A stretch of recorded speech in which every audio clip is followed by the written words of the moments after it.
राम बाबू झा इंटरटेनमेंट्स के नव नव गीत संगीत सबसे पहले सुनवाक लेल लाल बटन पर जाकर सब्सक्राइब करी आ घंटी के निशान के जरूर दबाओ।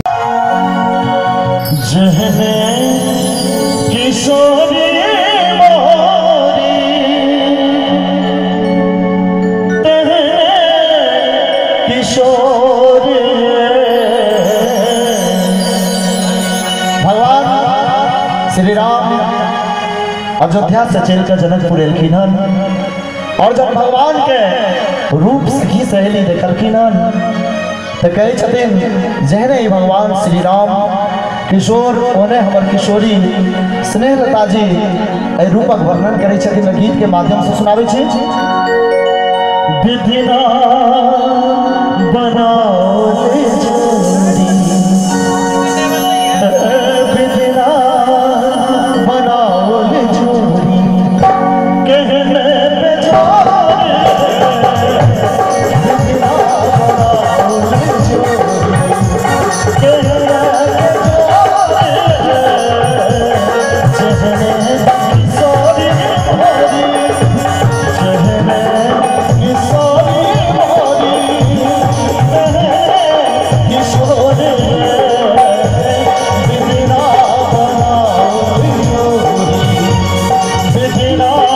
बनाओ जोड़ी कहने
सत्य सुंदर उपमा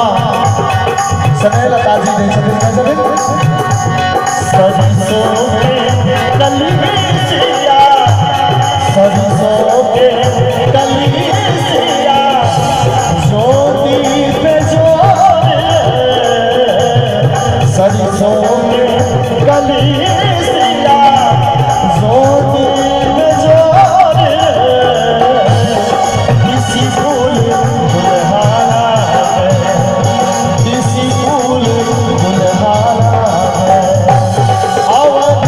किशोर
मिला हमारे पास हम किया कर गए ककरो आस जखन मिला हमारे पास हमारे मोहन छाती खास जनक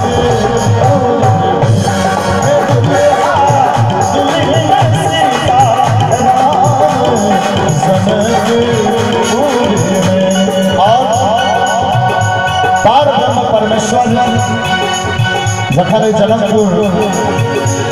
धाम में एलखिन और सखी सहेली के बीच में पकड़ा गेलखिन तो ओई काल स्नेहलता जी कहै छथिन चित चोरे चित चोरवा सब शान सब शान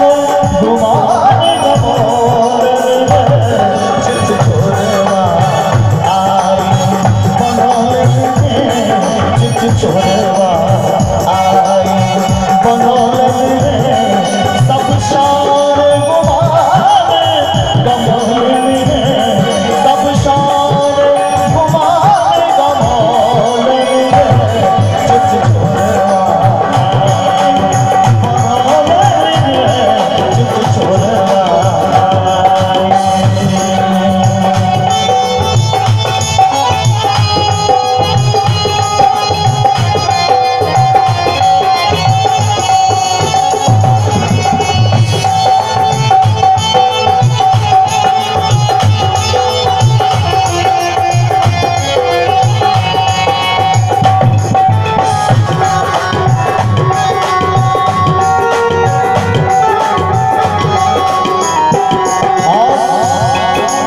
संक्षेप में सुना रहा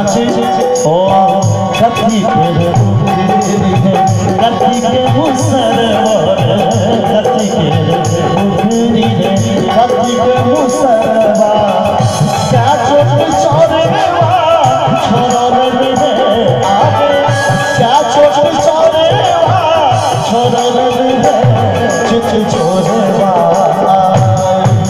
बनौल चित चोरवा चित चोरवा और सब में सोने के रूप के मुसरवा सोने के रूप के मुसरवा आँख चोट चोरवा छोड़ल रे आँख चोट चोरवा छोड़ल चित चोरवा चित चोरवा सब शान गुमाने गमोले सब शान गुमाने गमोले चित चोरवा चित चोरवा दुल्हा दुल्हन सितारा दुल्हा दुल्हन सितारा सुंदर दुल्हा तो सरकायब के नाम तो सरकायब के नाम और दिवागी सुनारा जी एक बार और सब ताली बजा दियो दोनों हाथ उठाकर दुल्हा दुल्हन सितारा